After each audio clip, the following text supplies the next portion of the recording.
Hi, this is Frances Hughes, the editor of Witherburn After School News. If you're a fan of Witherburn After School News and want to support us, a great way would be to join us on Patreon. With a $5 monthly donation, you can get access to ad-free episodes, exclusive content, and our Discord. You can also make a one-time donation on our Ko-Fi and gain access to the Discord along with a special Discord role. You can find the links to our Patreon and Ko-Fi in each of our episodes, or you can go to patreon.com/Witherburn or ko-fi.com/Witherburn After School News. Thank you to all our supporters. We couldn't do this podcast without you.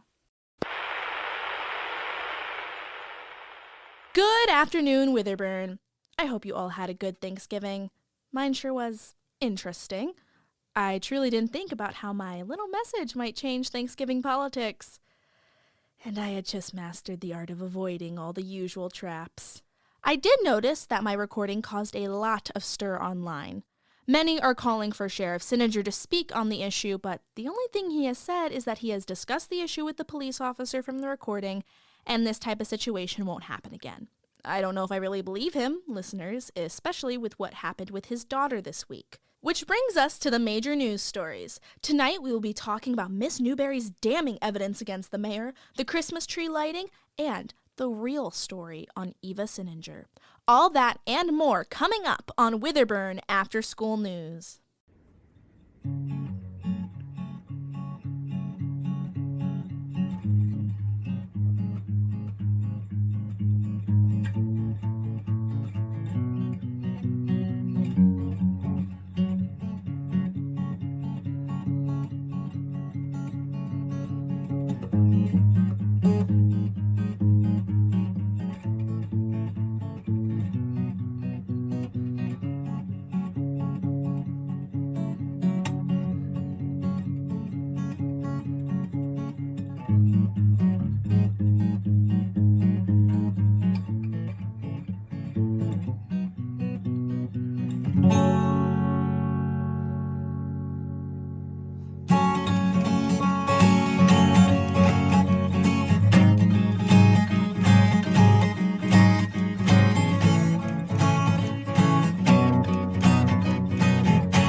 Our first story is about the lovely Miss Newberry and her gaggle of friends. Many have gotten used to the group of elderly ladies that sit around Miss Newberry's porch drinking lemonade. They're practically a Witherburn monument at this point, and if you've been around here long enough, then you know nothing gets past them. And today, oh boy, today they are sharing a biggie. Miss Newberry reached out to me, which, side note, shows that you're never too old to learn how to use technology. Anyways, she reached out to me after I released the police station recording. She claims that she wants to do what she can to fight corruption in this town, and that's why she contacted me. Now, we know that groups such as the police are essentially in the Clarks' pocket. I mean, the fact that their son isn't in juvie is proof of that. But there's another character that the Clarks have tucked away, and that is Mayor Michael Burnham. Now, this might not come as a surprise to some people. I mean, the Clarks have presumably paid off Sheriff Sininger and the principal. Why should you be surprised about Burnham being added to this roster? It would certainly explain their weird construction project that definitely didn't have permits. Well, Miss Newberry says it's more than that. It's about what they are paying him to do. See, Miss Newberry has a photo of Mr. Clark and Mayor Burnham outside the mayor's office. In the photo, Mr. Clark is handing Mayor Burnham a wad of cash that must be thousands of dollars, which feels really big for some building permits. Miss Newberry showed me this picture, and I can confirm that it is very real. Anyways, Newberry says that Mayor Burnham almost didn't accept the money. He said, and I'm paraphrasing here, "I don't need money. I'm loyal, I promise. He just hasn't responded to us yet. What if he never speaks to me?" Then Clark responded, "You just have to trust the process. This is a test. Take the money to ease your nerves." What is the mayor hiding, listeners? I feel like that's the bigger part of this story. I mean, this is more than just getting land grants or letting them break a building regulation. This seems more serious. What's the test and who are they trying to contact? I'll be honest, it makes me feel like they could be involved with mafia-type figures, which is the last thing Witherburn needs. I don't know, listeners. This, along with the police department, is making me very wary about the people that are in power. Also, please remember Mayor Burnham saying he was loyal to the Clarks, not Witherburn, when we have our next election. Seriously, don't vote for a scumbag who so blatantly takes bribes. But I can't change your mind, just like I can't change Aunt Joyce's. Dear Lord, that woman, I don't know if y'all have an Aunt Joyce in your life, but if you don't, congratulations. Seriously, the whole time during Thanksgiving, she was going on and on about vaccines and fake global warming and how the government is tracking us and blah, blah, blah, blah, blah. Anytime someone would try to reason with her and bring up a little thing called facts, she would simply shut them down and call them brainwashed. Yes, Aunt Joyce, we are the brainwashed ones. What story is next? Oh yes, the food drive. A birdie has informed me about a canned food drive being run by Robin Hoffman. Robin is the amazing president of the student council and is running a food drive, and she is encouraging you to bring cans, crackers, and other non-perishables. She also suggests you bring things like socks and hygiene products as well. Every little bit helps. You might be wondering, where will all this food go? Well, it's being donated to the local food bank over in Magnolia as a way to help the less fortunate during these cold months. The donation box is right outside the library. It's bright green and red, so you can't miss it. Don't forget to raid your pantries and drawers and donate today. Now, let's move on to the monster of the week, where this week, we're talking about vampires. Or at least, what Mr. Pickler considers vampires. I will give a warning, listeners. This one actually gives me the creeps. Mr. Pickler was apparently up late one night when he heard a knock on his door.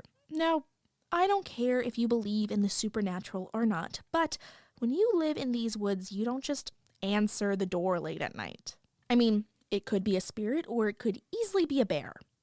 No, Mr. Pickler decided he was going to look out the window. Personally, I would have just ignored it, but to each their own. When he peeked out the window, he saw a naked woman in front of his door. A naked woman was out in that cold, but she was standing in front of his door, calm and normal, like it was a regular Sunday afternoon. He then noticed something even stranger. Her skin looked stretched out and split.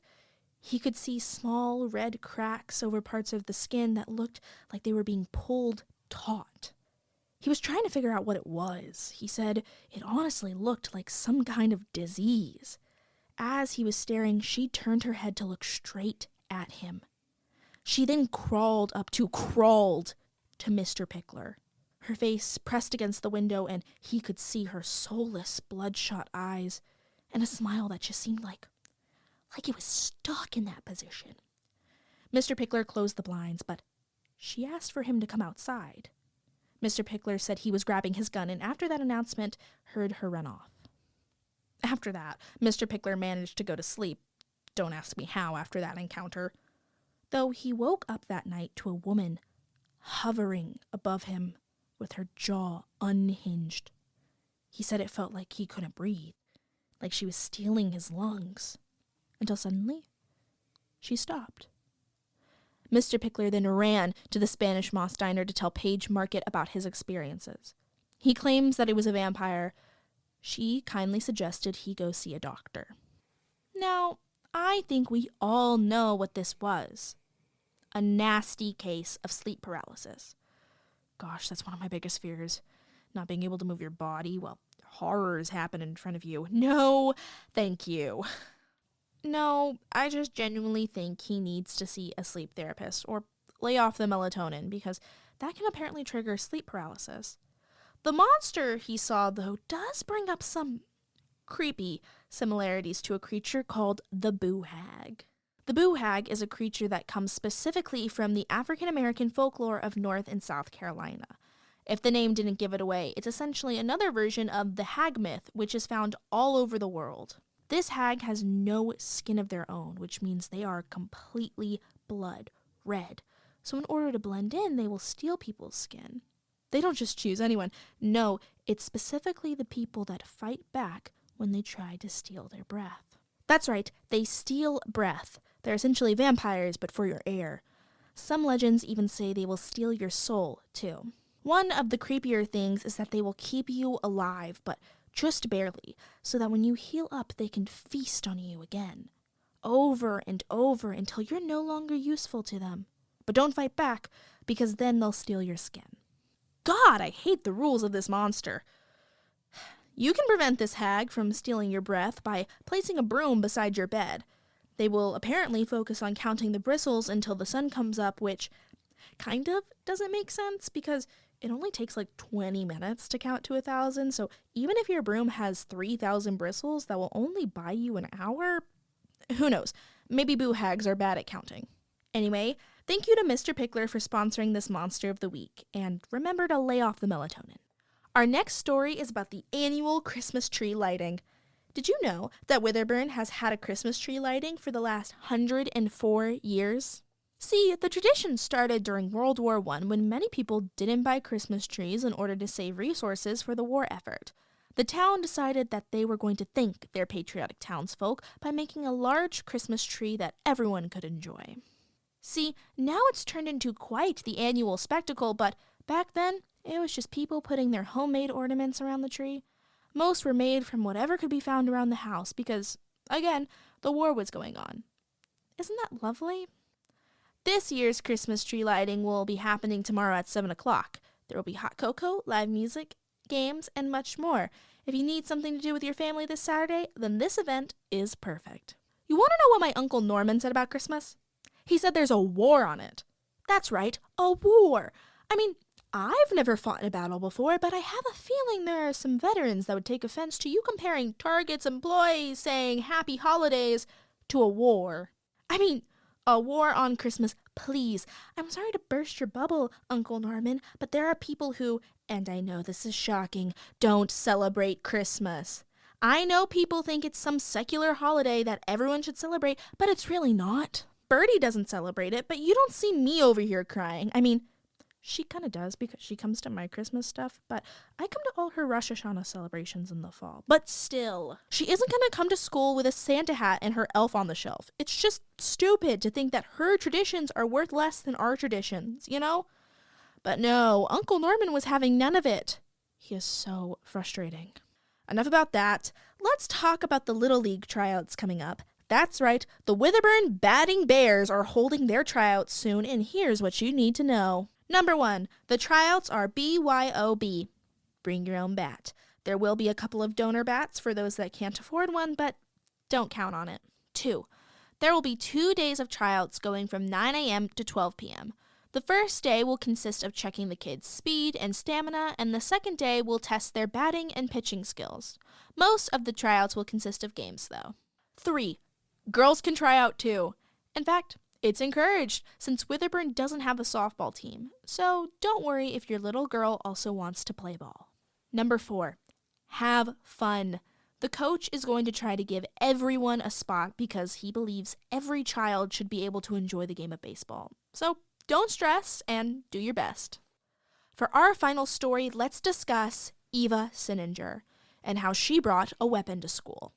Daughter of the infamous Sheriff John Sininger, she seems to be following in Hunter's footsteps. She decided it was a brilliant idea to bring a knife to school. Not a pocket knife either, it was a giant kitchen knife. I mean, it was bigger than my head. I saw it. The only reason she got caught was because it fell out of her backpack. It fell out right in the middle of passing period too, which means everyone saw it. We are lucky no one accidentally stepped on the thing. Of course, this means she was just hiding a weapon the rest of the day, which makes me feel a little sick just thinking about it. You want to know what was the weirdest thing? She cried when it fell out of her backpack. Not because she got caught either, or at least it didn't seem that way because a teacher hadn't come yet. No, it almost felt like she was cracking. It was kind of sad to watch. Of course, Sheriff Sininger was immediately called, and honestly, I don't know why I thought Eva would get an appropriate punishment. Nope, despite bringing a whole weapon to school, Eva got off with a Saturday detention.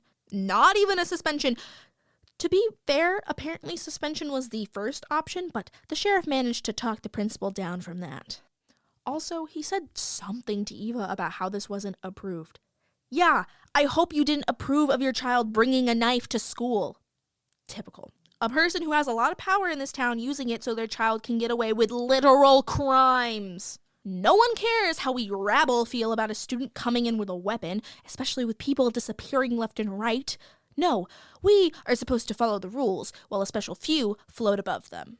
Now, this begs the question of why she would bring a knife to school.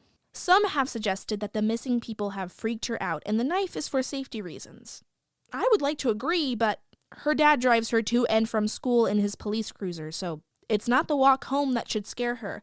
It's also not like she's gonna vanish while in the school bathroom. No, I hate to say it, but I think she brought that knife to hurt someone, or at least threaten them.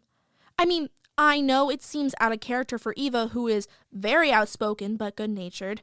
Her bringing a knife to school is not something I had on my fall semester bingo card. Anyway, the Siningers and the Clarks are hanging out a lot. And I mean a lot.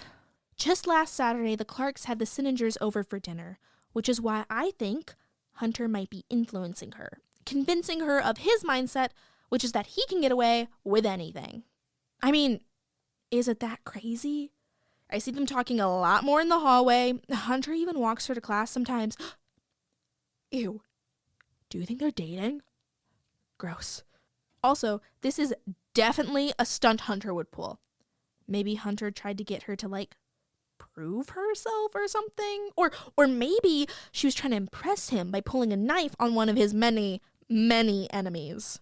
That makes it even more frustrating because Sheriff Sininger should be able to keep the law in his own house. God, I don't think I could handle another Hunter. Also, the fact that we have to see her at school on Monday, I would be embarrassed if I were her. I mean, I might not even come to school. That's all the news I have for today. Hopefully, no more weapons smugglers appear between now and next week. Make sure you tune in next episode because we will be having a very special guest. I'm the reporter, signing off. Witherburn After School News is written and directed by Jordan Oliver, edited by Francis Hughes. The title song is by FutureMe, and the reporter is played by Jordan Oliver.